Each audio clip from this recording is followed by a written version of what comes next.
Chat ಸ್ಟಾಕ್ಗೆ ತಮಗೆಲ್ಲರಿಗೂ ಸ್ವಾಗತ. ಸೊ ಇವತ್ತು ತುಂಬ ಸೆಕ್ಟರ್ಗಳಲ್ಲಿ ಇವತ್ತು ರೆಡ್ ಬಂದಿದೆ. ಮಾರ್ಕೆಟಲ್ಲಿ ಒಂದು ಪ್ರಾಫಿಟ್ ಬುಕ್ಕಿಂಗ್ ಆಗಿದೆ. ಎರಡು ಕಾರಣ ಆಗಿರ್ಬೋದು ಇವತ್ತು ಮಾರ್ಕೆಟ್ ರೆಡ್ಡಲ್ಲಿ ಆಗೋಕ್ಕೆ. ಸತತವಾಗಿ 4-5 ದಿನಗಳಿಂದ ಮೇಲ್ಗಡೆ ಹೋಗ್ತಾ ಇದ್ವಿ. 26,000 ಮಾರ್ಕು, ಆ 26,000 ಮಾರ್ಕ್ ಹತ್ರ ಪ್ರಾಫಿಟ್ ಬುಕ್ಕಿಂಗ್ ಆಗಿದೆ. ಬಿಹಾರ್ ಎಲೆಕ್ಷನ್ ರಿಸಲ್ಟ್ಗಿಂತ ಮುಂಚೆನೇ ಎಕ್ಸಿಟ್ ಮಾಡಿದ್ದಾರೆ. ಏನು ಒಂದು ಸ್ಟೇಟ್ ಎಲೆಕ್ಷನ್ ರಿಸಲ್ಟಿಗೆ ಅಷ್ಟೊಂದು ಪ್ರಾಮುಖ್ಯತೆ ಇದೆಯಾ ಅಂದರೆ, ಅಂದ್ಕೊಂಡಂಗೆ ರಿಸಲ್ಟ್ ಬಂದರೆ, ಎಕ್ಸಿಟ್ ಪೋಲಲ್ಲಿ ಏನು ಹೇಳಿದಾರೋ ಅದೇ ಬಂದರೆ ಯಾರಿಗೂ ಏನೂ ತೊಂದರೆ ಇಲ್ಲ. ಯಾರಿಗೆ ಸ್ಟೇಟಿಂದಲ್ಲ ಇಲ್ಲಿ ಗಮನಿಸ್ತಾ ಇರೋಂಥದ್ದು, ಈಗಿನ ಕರೆಂಟ್ ಸೆಂಟ್ರಲ್ ಗೌರ್ಮೆಂಟಿಗೆ ಬಿಹಾರ್ ಗೌರ್ಮೆಂಟಿಂದ ಏನು ಬಿಹಾರಿಂದ ಒಂದು ಸಪೋರ್ಟ್ ಬಂದಿತ್ತು MP ಕ್ಯಾಂಡಿಡೇಟ್ಸು, ಅದರಿಂದ ನಿಂತಿದೆ ಗೌರ್ಮೆಂಟ್ ಅಲ್ವಾ. ಹಾಗಾಗಿ ಅಲ್ಲೊಂಚೂರು ಆಚೆ ಈಚೆ ಆಯಿತು ಅಂದರೆ ಇಲ್ಲೂ ಒಂಚೂರು ರಾಜಕೀಯ ಬದಲಾವಣೆಗಳು ಆಗ್ಬೋದು ಅನ್ನೋ ಒಂದು ಆತಂಕ ಮಾರ್ಕೆಟಿಗೆ ಇರುತ್ತೆ. ಯಾಕೆಂದರೆ ಫುಲ್ ಮ್ಯಾಂಡೇಟ್ ಬಂದಿಲ್ಲ ಈಗಿರೋ ಗೌರ್ಮೆಂಟಿಗೆ, NDA ಗೌರ್ಮೆಂಟಿಗೆ, ನಿಮಗೆ ಗೊತ್ತಿದೆ. ಹಾಗಾಗಿ ಆ ಒಂದು ರೀತಿಯಾಗಿ ಒಂದು ಪ್ರಾಫಿಟ್ ಬುಕ್ಕಿಂಗ್ ಮಾಡಿ ಸ್ವಲ್ಪ ಕಾಷಿಯಸ್ ಆಗಿರ್ಬೋದು. ಸೊ ಅಪ್ಪಿತಪ್ಪಿ ಎಕ್ಸಿಟ್ ಪೋಲಲ್ಲಿ ಬರೆದ ಹಾಗೆ ಬೇರೆ ಥರ ಏನಾದ್ರು ವ್ಯತಿರಿಕ್ತವಾಗಿ ಒಂದು ಹಂಗ್ ಅಸೆಂಬ್ಲಿ ಥರ ಬಂದ್ಬಿಡ್ತು ಅಂತಂದರೆ ಖಂಡಿತ ಮಾರ್ಕೆಟಿಗೆ ಒಂದು ರಿಯಾಕ್ಷನ್ ಬರ್ತಾ ಹೋಗ್ಬೋದು ಸೋಮವಾರದ ದಿವಸ. ಹಾಗಾಗಿ ಸ್ವಲ್ಪ ಕಾಷಿಯಸ್ ಆಗಿ ಇರ್ತಾ ಹೋಗಬೇಕು. ಬೇರೆ ಸ್ಟೇಟ್ ಎಲೆಕ್ಷನ್ಗೆ ತಲೆ ಕೆಡಿಸ್ಕೊಳ್ತಾ ಇಲ್ಲ. ಪಂಚರಾಜ್ಯ ಚುನಾವಣೆ ಅಂತ ಆಗುತ್ತಲ್ಲ, ನಮ್ಮದು ಸೇರಿ UP ಇದರದ್ದು ಆಗುತ್ತಲ್ಲ, ಆವಾಗ ಒಂದು ಮಾರ್ಕೆಟಿಗೆ, ಯಾಕೆಂದರೆ ಅದು ಲೋಕಸಭಾ ಎಲೆಕ್ಷನ್ಗೆ ಒಂದು ವರ್ಷ ಹಿಂದೆನೇ ಬರುತ್ತೆ. ಹಾಗಾಗಿ ಅದೊಂದು ಇಂಪಾರ್ಟೆಂಟ್ ಫ್ಯಾಕ್ಟರ್ ಆಗುತ್ತೆ. ಇಲ್ಲಾಂದರೆ ಅಂಥ ಹಿಂದೇನೋ ಮಾರ್ಕೆಟು ರಿಯಾಕ್ಷನ್ ಕೊಡೋಗ್ತಿರಲಿಲ್ಲ. ಬಟ್ ಈ ಸಲ ಏನಕ್ಕೆ ಅಂದರೆ ಬಿಕಾಸ್ ಗೌರ್ಮೆಂಟಿಗೆ ಅವ್ರದ್ದು ಟೈಅಪ್ ಇರೋದ್ರಿಂದ. ಸೊ ಇವತ್ತು ನೋಡ್ತಾ ಬರೋದಾದರೆ ಏಷ್ಯನ್ ಪೇಂಟ್ಸು ಮತ್ತೊಮ್ಮೆ ನಿನ್ನೆನೂ ಜಾಸ್ತಿ 4% ಮೇಲೋಗಿತ್ತು, ಇವತ್ತು ಮೇಲೋಗಿದೆ. 3.96% ಅಪ್ ಬಂದಿರೋದ್ರ ಮೂಲಕ 2,800 ಇಂಪಾರ್ಟೆಂಟ್ ಲೆವೆಲ್, ಆ ಲೆವೆಲ್ ಹತ್ರ ಬಂದು ಕ್ಲೋಸಿಂಗ್ ಆಗಿದೆ. ಹಿಂಡಾಲ್ಕೋದಲ್ಲೂ ಕೂಡ 2% ಅಪ್ ಬಂದಿತ್ತು. ಬ್ಯಾಂಕಿಂಗ್ ಸೆಕ್ಟರಲ್ಲಿ ICICI ಬ್ಯಾಂಕ್ ಒಂದೇ ಇವತ್ತು ಚೆನ್ನಾಗಿ ಪರ್ಫಾರ್ಮ್ ಮಾಡಿರೋದು. ಇನ್ನೆಲ್ಲ ಸ್ವಲ್ಪ ಬಿಲೋ ಆವರೇಜ್ ಪರ್ಫಾರ್ಮೆನ್ಸ್ನೇ ತೋರಿಸಿದೆ. ಸೊ ಟಾಪ್ ಲೂಸರ್ ಅಂದರೆ ಇವತ್ತು ಝೊಮ್ಯಾಟೊ ಅಂತ ಕಾಣಿಸುತ್ತೆ. 3.58% ಕರೆಕ್ಷನ್ ಬಂದಿದೆ. ನಿಫ್ಟಿ ನೆಕ್ಸ್ಟ್ 15ನಲ್ಲಿ ಅಂತ ನೋಡ್ತಾ ಬರೋದಾದರೆ ಮದರ್ಸನ್ನಲ್ಲಿ 3% ಅಪ್ ಬಂದಿದೆ. ರಿಸಲ್ಟ್ಸ್ ಕೂಡ ಇತ್ತು ಅವ್ರದ್ದು. ಅದೇ ರೀತಿಯಾಗಿ ಇದು ಇಂಡಿಯನ್ ಹೋಟೆಲ್ಸು 1.52%, ಹಿಂದೂಸ್ತಾನ್ ಜಿಂಕು, ಕೆಲವೊಂದು ಮೆಟಲ್ ಸ್ಟಾಕ್ಗಳೆಲ್ಲ ಮತ್ತೆ ಚಿಗುರಿಕೊಂಡಿದೆ.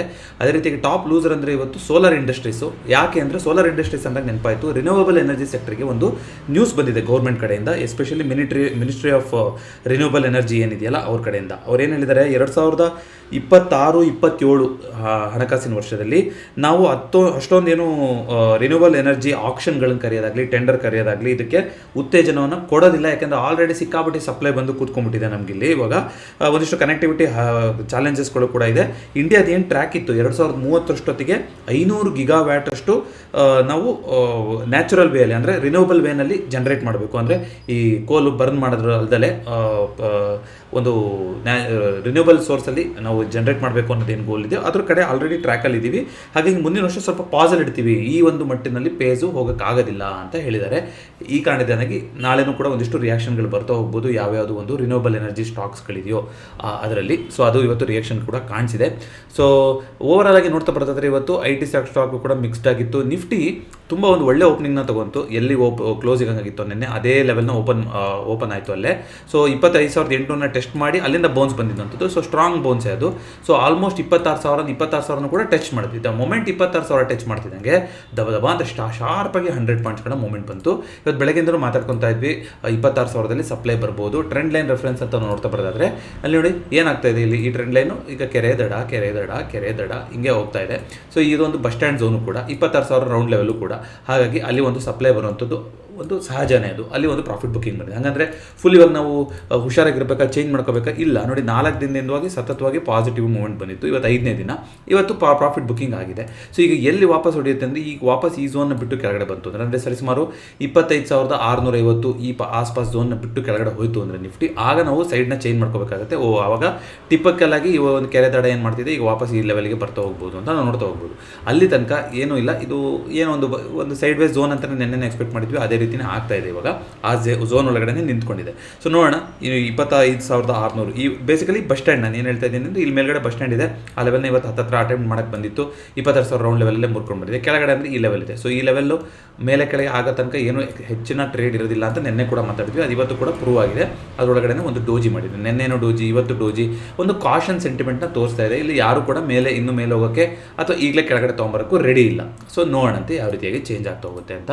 ಅದೇ ರೀತಿಯಾಗಿ ಬ್ಯಾಂಕ್ ನಿಫ್ಟಿ ಬ್ಯಾಂಕ್ ನಿಫ್ಟಿನಲ್ಲೂ ಕೂಡ ಇವತ್ತು ಒಂದು ಫೈನಲಿ ಒಂದು ಆಲ್ ಟೈಮ್ ಹೈನ ಮಾಡ್ತೀವಿ ಇವತ್ತು 58,615. ಹಳೆ ಹೈ ಇದ್ದಿದ್ದು 58,577. ಒಂದು ಹೊಸ ಹೈನ ಅಫಿಷಿಯಲ್ ಆಗಿ ಮಾಡಿ ಇವತ್ತು ಲಾಸ್ಟ್ ಮೂಮೆಂಟಲ್ಲಿ ಒಂದು ಪ್ರಾಫಿಟ್ ಬುಕಿಂಗ್ ಬಂದಿದೆ. ಬ್ಯಾಂಕ್ ನಿಫ್ಟಿ ಕಾನ್ಸ್ಟೆಂಟಾಗಿ ಅದು ಪಾಸಿಟಿವ್ ಆಗೇ ಇದೆ. ನೋಡೋಣ, PSU ರೀಸ್ಟ್ರಕ್ಚರಿಂಗ್ ಆಗಿ ಇನ್ನೂ ಒಂದಿಷ್ಟು ಬ್ಯಾಂಕ್ಗಳು ಮರ್ಜ್ ಆಯಿತು, ಮತ್ತೊಂದಾಯಿತು ಅಂದರೆ ಇನ್ನೂ ಒಂದು ಮೂಮೆಂಟ್ ಬರ್ತಾ ಹೋಗ್ಬೋದು. ಸದ್ಯಕ್ಕೆ ಬ್ಯಾಂಕ್ ನಿಫ್ಟಿನಲ್ಲಿ ಏನು ಆತಂಕ ಪಡುವಂಥ ಸ್ಥಿತಿ ಇಲ್ಲ. ಎಲ್ಲರೂ ಕೂಡ ಪಾಸಿಟಿವ್ ಆಗಿ ನೋಡ್ತಾ ಹೋಗ್ಬೇಕು ನಾವು. ಯಾಕಂದರೆ ಇಂಡಿಯಾ ವಿಕ್ಸಲ್ಲಿ ಇವತ್ತು ಸ್ವಲ್ಪ ಮತ್ತೆ ಬೌನ್ಸ್ ಆಗಿದೆ ನೋಡಿ. ಫುಲ್ ಇಂಡಿಯಾ ವಿಕ್ಸ್ ಬಿದ್ದೇ ಹೋಗಿತ್ತು ಇವತ್ತು 26,000 ಬಂದಾಗ. ಆಮೇಲೆ ವಾಪಸ್ ಆ ಟೈಮಲ್ಲಿ ಕೊನೆ ಟೈಮಲ್ಲಿ ಮತ್ತೆ ಇಂಡಿಯಾ ವಿಕ್ಸು ರೈಸ್ ಆಯಿತು, ಹಂಗೆ ಕಾಣಿಸ್ತಾ ಇದೆ. ಕೊನೆಗೆ ಹೋಗೋ ತನಕನೂ ರೈಸ್ ಆಗಿದೆ. ಸೊ ನಿನ್ನೆ ಏನು ಮಾಡಿದ್ದಾರೆ, ಒಂದು ಹಿಸ್ಟಾರಿಕ್ ಶಟ್ ಡೌನ್ ಅಂತ ಕರಿತಾ ಇದ್ರು. ಏನು 43 ದಿನದಿಂದ ಸರ್ಕಾರ ನಿಂತೋಗಿತ್ತು. ನಿನ್ನೆ ಕೂಡ ಮಾತಾಡಿದ್ದು US ಅಲ್ಲಿ. ಅದಕ್ಕೆ ಇವಾಗ ಫೈನಲಿ ಸೈನ್ ಮಾಡಿದ್ದಾರೆ. ಬಂದಿತ್ತು ಅದು ಅಪ್ರೂವಲ್ ಸಿಕ್ಕಿದೆ ಬಜೆಟಲ್ಲಿ ಅಂತ, ಬಟ್ ಅಫಿಷಿಯಲ್ ಮುದ್ರೆ ಬಿದ್ದಿರಲಿಲ್ಲ ಯಾರ್ದು, ಪ್ರೆಸಿಡೆಂಟ್ ಅವ್ರದ್ದು. ಈಗ ಸೈನ್ ಮಾಡಿದ್ದಾರೆ. ಸೊ ಗೌರ್ಮೆಂಟ್ ಶಟ್ ಡೌನು ಅಲ್ಲಿಗೆ ನಿಂತೋಗಿದೆ. ಸೊ ಇದನ್ನು ಬಿಟ್ಟು ಅಂತ ನೋಡ್ತಾ ಬರೋದಾದರೆ ಸ್ಪೆಸಿಫಿಕ್ ಆಗಿ ಸುಮಾರು ಕಂಪ್ನಿಗಳ ರಿಸಲ್ಟ್ಸ್ ಕೂಡ ಇತ್ತು ಇವತ್ತು. ನೋಡಿ, ಒಂದು ಗ್ರೋದು ಸುಮಾರು ಚರ್ಚೆ ನಡೀತಾ ಇತ್ತು. ಇವತ್ತು NSDL ಕೂಡ ರಿಸಲ್ಟ್ ಇದೆ, ಅದಕ್ಕೋಸ್ಕರ ಹೇಳ್ತಾ ಇದ್ದೀನಿ.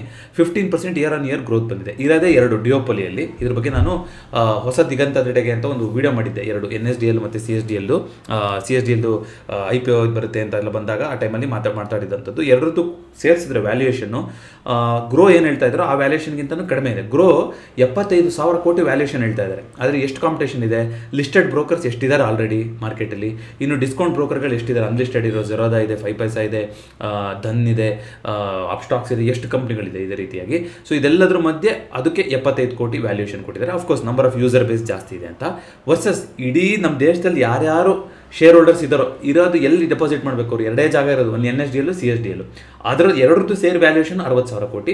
ಇನ್ವೆಸ್ಟ್ ಮಾಡೋರು ಸ್ವಲ್ಪ ಸೂಕ್ಷ್ಮವಾಗಿ ಗಮನಿಸ್ಕೊಂಡು ನೋಡಿ ನಿಮ್ದು ಯಾವುದು ಒಳ್ಳೆಯದು ಅನ್ನೋದನ್ನು ಚೂಸ್ ಮಾಡಿ ಅಂತ. ಹೇಗೇನು ಯಾವುದೋ ಪರವಿರೋದು ಅಂತ ಹೇಳ್ತಾ ಇಲ್ಲ, ಆದರೆ ಏನಿದೆ ಡೈನಾಮಿಕ್ಸ್ ಅನ್ನೋದನ್ನು ಹೇಳ್ತಾ ಇದ್ದೀನಿ. ಮಾರ್ಕೆಟ್ ಲೀಡರು, ಬೇರೆ ಕಾಂಪಿಟೇಷನೇ ಇಲ್ಲದೆ ಇರೋಂಥ 2 ಕಂಪ್ನಿಗಳ ವ್ಯಾಲ್ಯೂಯೇಷನ್ನು, ಸಿಕ್ಕಾಪಟ್ಟಿ ಕಾಂಪಿಟೇಷನ್ ಇರೋ ಕಂಪ್ನಿಯ ವ್ಯಾಲ್ಯೂಯೇಷನ್ ಎರಡನ್ನೂ ಸೇರಿಸಿದ್ರು ಆ ಕಂಪ್ನಿ ವ್ಯಾಲ್ಯೂಯೇಷನ್ನ ಸಮ ಆಗೋದಿಲ್ಲ. ಹಾಗೆ FIಗಳು ತೊಗೊಂಡಿದ್ದಾರೆ, ಒಂದೇ ದಿನ 31% ಮೇಲ್ಗಡೆ ಹೋಗಿದೆ. ಇದೆಲ್ಲ ಸರಿ ನಿಜ, ಆದರೆ ಕೂತ್ಕೊಳುತ್ತಾ ನಮ್ಮ ಇದಕ್ಕೆ ಕೂರುತ್ತಾ ಅನ್ನೋದು. ಯಾಕೆ ನೆನ್ನೆ ಏನೋ ಹೇಳಿದ್ದಾರೆ, ವಾರನ್ ಬಫೆಟ್ ಅವರು ಫೈನಲ್ ಫೇರ್ವೆಲ್ ಲೆಟರ್ನ ಬರೆದಿದ್ದಾರೆ. ಇನ್ಮೇಲಿಂದ ನಾನು ಆ್ಯನ್ಯುವಲ್ ಲೆಟರ್ ಆಗಲ್ಲ, ಇದರಿಂದ ಚೇರ್ಮನ್ನಿಂದ ನಾನು ರಿಟೈರ್ಮೆಂಟ್ ತೊಗೊಂಡಿದ್ದೀನಿ ಅಂತ. ಅವ್ರದ್ದು ನೀವು ನೋಡ್ತಾ ಬನ್ನಿ. ಅವ್ರು ಏನು ಹೇಳ್ತಾರೆ ಅಂದರೆ, ನಾನು ಇನ್ನು 10 ವರ್ಷ ಆದ್ರೂ ನಾನು ಒಂದು ಯಾವ್ದು ಇರುತ್ತೆ ಕಂಪ್ನಿ ಅನ್ನೋದನ್ನು ನಾನು ಆರಾಮಾಗಿ ನಾನು ಇನ್ವೆಸ್ಟ್ ಮಾಡೋಕ್ಕಾಗುತ್ತೋ ಅಂಥದ್ರಲ್ಲಿ ನಾನು ಇನ್ವೆಸ್ಟ್ ಮಾಡ್ತೀನಿ, ಇಲ್ಲಾಂದರೆ ನಾನು ಇನ್ವೆಸ್ಟ್ ಮಾಡೋದಿಲ್ಲ ಅಂತ. ಹಾಗಾಗಿ ಇನ್ವೆಸ್ಟ್ಮೆಂಟಿಂಗ್ ಅನ್ನೋದು ತುಂಬ ಒಂದು ಅಳೆದು ತೂಗಿ ಮಾಡೋಂಥದ್ದು. ಅಫ್ಕೋರ್ಸ್ ನಾವು ಅಂಥ ಒಂದು ದೊಡ್ಡ ದುಡ್ಡು ಇಟ್ಕೊಂಡಿರೋರೆ ಅಷ್ಟೊಂದು ನೋಡಿ ಮಾಡಿ ಇನ್ವೆಸ್ಟ್ ಮಾಡಿದಾಗ ನಾವು ಇರೋದು ಸೇವಿಂಗ್ಸಲ್ಲಿ ಏನೋ ಅದನ್ನು ನಾನು ಮಾಡ್ತೀನಿ ಬಂದಾಗ ಯಾವುದೋ ಒಂದು ಸುಮ್ಮನೆ ಸಿಕ್ಕಿದ ಕಂಪ್ನಿಗಳನ್ನು ತೊಗೊಳಕ್ಕೆ ಆಗೋದಿಲ್ಲ, ಅನಲೈಸ್ನ ಮಾಡಬೇಕಾಗುತ್ತೆ. ಅದೇ ರೀತಿಯಾಗಿ ಕ್ರೂಡು ಫುಲ್ ಬಿದ್ದೋಗಿತ್ತು. ಇವತ್ತು ಕ್ರೂಡ್ ಮತ್ತೆ ನೋಡಿ ಮೇಲೂ ಹೋಗ್ತಾ ಇಲ್ಲ, ಕೆಳಗೂ ಬರ್ತಾ ಇಲ್ಲ ಅನ್ನೋ ಸ್ಥಿತಿ ಆಗಿದೆ ಕ್ರೂಡ್ದು. ಇದರೊಳಗಡೆ ನೋಡಿ ಇಂಟರ್ನಲ್ ಕ್ಯಾಂಡಲ್ ಆಗಿತ್ತು, ಇಲ್ಲಾಗಿತ್ತು, ಇಲ್ಲಿ ನನ್ನ ಜೋರಾಗಿ ಬಂತು ಅಂದರೆ ಓಕೆ ಈ ಸಲ ಮತ್ತೆ ಬ್ರೇಕ್ ಡೌನ್ ಆಗ್ಬೋದು ಅನ್ನೋದಾದರೆ ಕ್ರೂಡು ಮತ್ತೆ ಅದೇ ಝೋನಲ್ಲಿ ಪಾಸ್ ಆಗ್ತಾ ಇದೆ. ಏನು ಮಾಡೋಕ್ಕೆ ಹೋಗ್ತಾ ಇದೆ ಕ್ರೂಡ್ ಅನ್ನೋದು ಅರ್ಥ ಆಗ್ತಾ ಇಲ್ಲ, ಇಲ್ಲಿ ನೋಡೋಣಂತೆ. ಸೊ ಇದಕ್ಕೆ ನೋಡಿ ಒಳ್ಳೆಯದೇ, ಕ್ರೂಡ್ ಕೆಳಗಡೆ ಇದ್ದರೆ ಒಳ್ಳೆಯದೇ, ಮಾರ್ಕೆಟಿಗೆ ಒಳ್ಳೆಯದು, ಎಲ್ಲದು ಒಳ್ಳೆಯದೇ. ಸೊ ಬಟ್ ಕೆಳಗಡೆ ಬಂದರೆ ಇಲ್ಲಿ ಕಮ್ಮಿ ಆಗಲ್ಲ ಬೆಲೆ, ಅದು ನಿಮ್ಗೆ ಗೊತ್ತೇ ಇದೆ. ಆದರೆ ಇಲ್ಲಿ ಸ್ಟೇಟ್ ಅವರು ಸೆಂಟ್ರಲ್ ಅಂತಾರೆ, ಸೆಂಟ್ರಲ್ ಅವರು ಸ್ಟೇಟ್ ಅಂತಾರೆ. ಬಟ್ ಕ್ರೂಡ್ ಏನಾದರೂ ಮೇಲೋಯ್ತು ಅಂತಂದರೆ ಮಾರ್ಕೆಟಿಗೆ ನೆಗೆಟಿವ್ ಪ್ಯಾರಾಮೀಟರ್ ಅಂತ ಬರೋದಿದೆ ಅಂದರೆ ಅದು ಕ್ರೂಡನ್ನ. ಹಾಗಾಗಿ ಕ್ರೂಡ್ನ ನಾವು ದಿನ ಟ್ರ್ಯಾಕ್ ಮಾಡ್ತಾನೆ ಇರಬೇಕು. ಇವೊಂದು ಬೋರಿಂಗ್ ಇದೇನು ದಿನ ಟ್ರ್ಯಾಕ್ ಮಾಡ್ತಾ ಇದೀವಿ ಅಂತ ನಿಮ್ಗೆ ಅನ್ಸ್ಬೋದು, ಬಟ್ ಯಾವತ್ತು ಕ್ರೂಡ್ ಮೇಲೆ ಹೋಗುತ್ತೋ ಆವತ್ತು ಮಾರ್ಕೆಟಿಗೆ ನೆಗೆಟಿವಿಟಿ ಅನ್ನೋದು ಶುರುವಾಗ್ತಾ ಹೋಗುತ್ತೆ. ಅದೇ ರೀತಿಯಾಗಿ ನ್ಯಾಚುರಲ್ ಗ್ಯಾಸು ನಾನು ನೆನೆ ಪೊಸಿಷನ್ ಬಗ್ಗೆ ಹೇಳಿದ್ದೀನಿ, ಇನ್ನೂ ಅಲ್ಲೇ ಇದೆ, ಓವರ್ ಆಗ್ತಾ ಇದೆ. ನೋಡೋಣ, ಒಂದು ಪ್ರಾಫಿಟ್ ಬುಕ್ಕಿಂಗ್ ಎಕ್ಸ್ಪೆಕ್ಟ್ ಮಾಡ್ತಾ ಇದ್ದೀನಿ ನ್ಯಾಚುರಲ್ ಗ್ಯಾಸಲ್ಲಿ, ಸಿಗುತ್ತಾ ಏನು ಕತೆ ಅಂತ ನೋಡ್ತಾ ಹೋಗೋಣಂತೆ. ಕಾಪರು ಒಳ್ಳೆ ರೈಸಲ್ಲಿ ಹೋಗ್ತಾ ಇದೆ ಕಾಪರು, ಮತ್ತೆ ಇವಾಗ 5.2 ಬ್ರೇಕ್ ಆಗೋ ಥರ ಕಾಣಿಸ್ತಾ ಇದೆ. ನೋಡೋಣ, ಆ ಥರ ಆದರೆ ಮತ್ತೆ ಒಂದು ಆಲ್ ಟೈಮ್ ಹೈ ಆಗ್ತಾ ಹೋಗುತ್ತೆ, ನೋಡೋಣ ಏನಾಗುತ್ತೆ ಅಂತ. ಅದೇ ರೀತಿಯಾಗಿ ಗೋಲ್ಡು ಆಲ್ ಟೈಮ್ ಹೈಗೆ ಹೋಗ್ತಾ ಇದೆ. ಇಂಡಿಯನ್ ಗೋಲ್ಡ್ ಇದು ತೆಗೆದುಬಿಡ್ತೀನಿ, ಇಲ್ಲ ಇದು ಇದ್ರಲ್ವ, ನೆನ್ನೆ ಡಿಲೀಟ್ ಮಾಡಿದೆ, ಅದು ನಮ್ಮ ಟಾರ್ಗೆಟು ಏನಿತ್ತು ಅದನ್ನ ದಾಟಿ ಹೋಗಿದೆ ಅಂತ. ಸೊ ಇವಾಗ ನೋಡಿ 4,100 ಅಲ್ಲ 4,200 ದಾಟ್ಬಿಟ್ಟು ಮೇಲ್ಗಡೆ ಹೋಗ್ತಾ ಇದೆ ಗೋಲ್ಡು. ಸಿಲ್ವರು ಯಾವ ಟಾರ್ಗೆಟ್ ಇತ್ತು ಅದನ್ನ ಮೇಲೋಗಿ ಒಂದು ಹೊಸ ಹೈನ ಮಾಡಿ ಇವತ್ತು ಹಳೆ ಹೈ ಇದ್ದಿದ್ದಂಥದ್ದು ಆಲ್ ಟೈಮ್ ಹೈ 54.46 ಅಲ್ವಾ, ಅದು ಹಳೇದಿದ್ದು 1 ಔನ್ಸಿಗೆ. ಇವತ್ತು 54.39 ಇಲ್ಲ ಹಳೆನ ಇನ್ನೂ ಬೀಟ್ ಮಾಡೋಕ್ಕಾಗಿಲ್ಲ, ಬಟ್ ಆಲ್ಮೋಸ್ಟ್ ಆಲ್ ಟೈಮ್ ಹೈಗೆ ಬಂದು ಅಲ್ಲಿ ಕರೆಕ್ಷನ್ ಬರ್ತಾ ಇದೆ. ಬಟ್ ಇದೇನು ಟಾರ್ಗೆಟ್ ಇತ್ತು ಇದೆಲ್ಲ ಮುಗಿದೋಗಿದೆ, ಇದನ್ನು ನಾನು ತೆಗಿತಾ ಇದ್ದೀನಿ. ಈಗ ಏನಾಗ್ಬೋದಾಗಾದ್ರೆ ಅಂತಂದರೆ ನೋಡಿ, ಟಿಪಿಕಲ್ ಒಂದು ಇಲ್ಲಿ ಎಂ ಪ್ಯಾಟರ್ನ್ ಬಿಹೇವಿಯರು ಕೂಡ ಕಾಣಿಸ್ಬೋದು. ಈ ಲೆವೆಲಿಂದನೇ ರೈಸ್ ಆಗಿದ್ದಂಥದ್ದು ಹೇಳಬೇಕು ಅಂದರೆ, ಇಲ್ಲಿ ಸ್ವಲ್ಪ ಕನ್ಸಲ್ಟೇಷನ್ ಇರೋದು ಅಲ್ಲೇ ಇಲ್ಲಿ ಬಂದಿತ್ತು. ಈಗ ವಾಪಸ್ ಇಲ್ಲಿಂದ ಪ್ರಾಫಿಟ್ ಬುಕ್ಕಿಂಗ್ ಬಂತು ಅಂದರೆ ಮತ್ತೆ ಒಂದು ಎಂ ಪ್ಯಾಟರ್ನ್ ಮಾಡುತ್ತಾ ಅನ್ನೋದನ್ನ ನೋಡಬೇಕು ಸಿಲ್ವರು. ನೋಡಿ ಇವತ್ತು ಯಾವ ರೀತಿ ಕ್ಲೋಸಿಂಗ್ ಆಗುತ್ತೆ ಅನ್ನೋದು, ಯಾಕಂದರೆ ಸಿಕ್ಕಾಪಟ್ಟಿ ಇಷ್ಟೊಂದು ದೊಡ್ಡಾಗಿ ಬುಲಿಶ್ ಮೂವ್ಮೆಂಟ್ ಬರುತ್ತೆ ಅಂತ ನಾನು ಎಕ್ಸ್ಪೆಕ್ಟ್ ಮಾಡಿರಲಿಲ್ಲ. ಇಲ್ಲಿ ಬರುತ್ತೆ ಶಾರ್ಟ್ ಕವರಿಂಗು ಇಲ್ಲಿ ತನಕ ಆದಮೇಲೆ ನೋಡೋಣ ಅಂದ್ಕೊಂಡಿದ್ವಿ, ಆದರೆ ಆಲ್ಮೋಸ್ಟ್ ಆಲ್ ಟೈಮ್ ಹೈಗೇನೆ ಟ್ರೈ ಮಾಡಿದೆ. ಇಲ್ಲಿ ಆಲ್ ಟೈಮ್ ಹೈ ಹೋದ್ರೂ ಇಂಡಿಯಾದಲ್ಲಿ ಚಿನ್ನ ಬೆಳ್ಳಿ ಆಲ್ ಟೈಮ್ ಹೇಗೆ ಹೋಗಿದೆ 1,70,000 ಆ್ಯಕ್ಚುಯಲ್ ಮಾರ್ಕೆಟ್ ರೇಟಲ್ಲಿ ಸಿಲ್ವರು ಮೇಲ್ಗಡೆ ಹೋಗಿದ್ದು. ಬಟ್ ಅಂಗಡಿಗಳಲ್ಲೆಲ್ಲ ನಿಮಗೆ 1,70,000 ಹೋದಾಗಲೇ ಆಲ್ಮೋಸ್ಟ್ 2 ಲಕ್ಷಕ್ಕೆ ಮಾರ್ತಾ ಇದ್ರಂತೆ 1 kg. ಇವತ್ತು ಅಷ್ಟೊಂದು ಮೇಲೆ ಹೋಗಿಲ್ಲ ಬಿಕಾಸ್ ಆಫ್ ಎಗೇನ್ ಡಾಲರ್ದು ಮೇಲೆ. ಸೊ ಆ ಟೈಮಲ್ಲಿ ಒಂದು ಸ್ವಲ್ಪ ಡಿಮ್ಯಾಂಡ್ ಆ್ಯಂಡ್ ಸಪ್ಲೈ, ETF ಅಲ್ಲೂ ಕೂಡ ಒಂದಿಷ್ಟು 15% ಆರ್ಬಿಟ್ರಾಜು ಇದೆಲ್ಲ ಬಂದಿತ್ತು. ಈಗ ಅಷ್ಟೊಂದು ಏನು ಇಲ್ಲ, ಸ್ವಲ್ಪ ಕೂಲ್ ಡೌನ್ ಆಗಿತ್ತು ಇದಿಲ್ಲಿ ಬಂದಾಗ. ಸೊ ಡಿಸ್ಕ್ಲೇಮರ್, ನಾನು ಈ ಝೋನಲ್ಲಿ ಬಂದಾಗ ಸಿಲ್ವರಲ್ಲಿ ಸಣ್ಣ ಪ್ರಮಾಣದಲ್ಲಿ ಇನ್ವೆಸ್ಟ್ಮೆಂಟ್ ಕೂಡ ಮಾಡಿದ್ದೀನಿ, ಅದ್ರ ಜೊತೆ ಹೇಳ್ತಾ ಇದ್ದೀನಿ. ಸೊ ನೋಡೋಣಂತೆ ಯಾವ ರೀತಿಯಾಗಿ ಚೇಂಜಸ್ ಆಗುತ್ತೆ, ವಾಪಸ್ ಮತ್ತೆ ಅವಕಾಶ ಕೊಡುತ್ತಾ ನಮಗೆ ಇನ್ನೊಂದು ಲೋ ಮಾಡಿ, ಅಥವಾ ಇಲ್ಲಿಂದ ಕೈಗೆ ಸಿಕ್ದಂಗೆ ಮೇಲ್ಗಡೆ ಹೋಗುತ್ತಾ ಅನ್ನೋದು ಇವಾಗ ಇಂಟ್ರೆಸ್ಟಿಂಗ್ ಆಗಿದೆ. ನೋಡೋಣಂತೆ ಸಿಲ್ವರ್ ಏನು ಮಾಡುತ್ತೆ ಅಂತ. ಅದೇ ರೀತಿಯಾಗಿ ನ್ಯಾಸ್ಡ್ಯಾಕು ನೆನ್ನೆನೂ ಕೂಡ ಅದೇ ಝೋನಲ್ಲೇ ನಿಂತ್ಕೊಂಡಿದೆ ನ್ಯಾಸ್ಡ್ಯಾಕು. ಇವತ್ತು ನ್ಯಾಸ್ಡ್ಯಾಕಲ್ಲಿ ವೀಕ್ನೆಸ್ ಬರುತ್ತಾ, ಏನು ಕತೆ ಅನ್ನೋದನ್ನು ನೋಡಬೇಕು. ನೋಡಿ, ವೀಕ್ಲಿ ಕ್ಯಾಂಡಲಲ್ಲಿ ಅಂತ ನೋಡ್ತಾ ಬರ್ತಾಯಿದ್ರೆ ಏನಾಗಿದೆ ಅದರೊಳಗಡೆ ಇಂಟರ್ನಲ್ ಕ್ಯಾಂಡಲ್ ಆಗ್ತಾ ಇದೆ ನ್ಯಾಸ್ಡ್ಯಾಕಲ್ಲಿ. ಇಂಟ್ರೆಸ್ಟಿಂಗ್ ಇದೆ, ಆಲ್ ಟೈಮ್ ಹೈಯಲ್ಲಿದೆ. ವೆರಿ ಇಂಪಾರ್ಟೆಂಟ್ ಇದೆಲ್ಲ. ಖಂಡಿತವಾಗ್ಲೂ ಒಂದು ಪ್ರಾಫಿಟ್ ಬುಕ್ಕಿಂಗ್ ಎಕ್ಸ್ಪೆಕ್ಟ್ ಮಾಡ್ತಾ ಇದ್ದೀನಿ ನಾನು ಕೂಡ ನ್ಯಾಸ್ಡ್ಯಾಕಲ್ಲಿ. ನೋಡೋಣ, ಆ ಥರ ಆಯಿತು ಅಂತಂದರೆ ನಿಫ್ಟಿಗೂ ಕೂಡ ಒಂದು ಸ್ವಲ್ಪ ಕರೆಕ್ಷನ್ ಆಗ್ಬೋದು. ಒಂದು 23,000 ತನಕ ಅಂತೂ ಆರಾಮಾಗಿ ಜಾಗ ಇದೆ. ಇನ್ನೊಂದು 2,500 ಪಾಯಿಂಟ್ಸು ನ್ಯಾಸ್ಡ್ಯಾಕಲ್ಲಿ ಕರೆಕ್ಷನ್ ಬರುತ್ತಾ ಅನ್ನೋದನ್ನು ನೋಡ್ತಾ ಹೋಗಬೇಕು. ರಿಸಲ್ಟ್ಸ್ ನೋಡ್ಕೊಂಬರೋದಾದರೆ Eicher Motors, Muthoot Finance, Vishal Mega Mart, ಇದರಲ್ಲ ಭಾರತ್ ಡೈನಾಮಿಕ್ಸು, ಇದರಲ್ಲೆಲ್ಲ ಒಳ್ಳೊಳ್ಳೆ ರಿಸಲ್ಟ್ ಬಂದಿದೆ. ಪೇಜ್ ಇಂಡಸ್ಟ್ರೀಸಲ್ಲಿ ವೆರಿ ಫ್ಲಾಟ್ ರಿಟರ್ನ್ಸ್. ಜುಬಿಲಿಯಂಟ್ ಫುಡ್ಡಲ್ಲಿ ಒಳ್ಳೆ ರಿಸಲ್ಟ್ ಬಂದಿದೆ. ವೋಲ್ಟಾಸ್ ಇವತ್ತು ಬಂದಿರೋ ರಿಸಲ್ಟಲ್ಲಿ ಕೆಟ್ಟದಾಗಿ ಬಂದಿರುವಂಥದ್ದು. ಅಫ್ಕೋರ್ಸ್ ಬೇಸಿಗೆ ಇಲ್ಲ, AC ಇದೆಲ್ಲ ಕಮ್ಮಿ ಆಗಿರುತ್ತೆ. LGದು ಕೂಡ ಇವತ್ತು ಇತ್ತು, ಮಾರ್ಕೆಟ್ ಅವರ್ಸ್ ಆದಮೇಲೆ ಬಂದಿದೆ, ಏನು ಕತೆ ಅಂತ ಗೊತ್ತಿಲ್ಲ. ಅಂತ ಏನು ಚೇಂಜಸ್ ಆಗಿಲ್ಲ, ಫ್ಲಾಟಾಗಿ ಮೂವ್ಮೆಂಟ್ ಆಗಿದೆ. LG ತೈವಾನಲ್ಲಿ ಅವ್ರದ್ದು ಏನಿದೆಯಲ್ಲ, ಸೌತ್ ಕೊರಿಯಾದಲ್ಲಿ, ಅಲ್ಲಿಗಿಂತನೂ ಜಾಸ್ತಿ ಇಲ್ಲಿ ಇವಾಗ ವ್ಯಾಲ್ಯೂಷನ್ ನಡೀತಾ ಇತ್ತು ಲಿಸ್ಟಿಂಗ್ ಆದಾಗಿಂದನು. ಸೊ ನೋಡೋಣಂತೆ ಅದೆಲ್ಲ ಏನು ಚೇಂಜ್ ಆಗುತ್ತೆ ಅಂತ. ಅದೇ ರೀತಿಯಾಗಿ ನಾಳೆ ಯಾವುದ್ರದ್ದು ರಿಸಲ್ಟ್ಸ್ ಇದೆ ನೋಡ್ಕೊಂಬಂದ್ಬೋಣ. ಆಲ್ಮೋಸ್ಟ್ 2,840 ಅರ್ಧಕ್ಕಿಂತ ಹೆಚ್ಚು ಕಂಪ್ನಿಗಳ ರಿಸಲ್ಟ್ಸ್ ಬಂದಾಗಿದೆ ಈಗ. ಸೊ ಇನ್ನೊಂದಿಷ್ಟು ಕಂಪ್ನಿಗಳದ್ದಿದೆ. ನಾಳೆ ಟಾಟಾ ಮೋಟರ್ಸ್ ಪ್ಯಾಸೆಂಜರ್ ವೆಹಿಕಲ್ದು ರಿಸಲ್ಟ್ ಇದೆ, ಇಂಪಾರ್ಟೆಂಟು. MRF ರಿಸಲ್ಟ್ ಇದೆ, 1,58,000 ಒಂದು ಶೇರನ್ನು ಖರೀದಿ ಮಾಡಬೇಕು ಅಂದರೆ.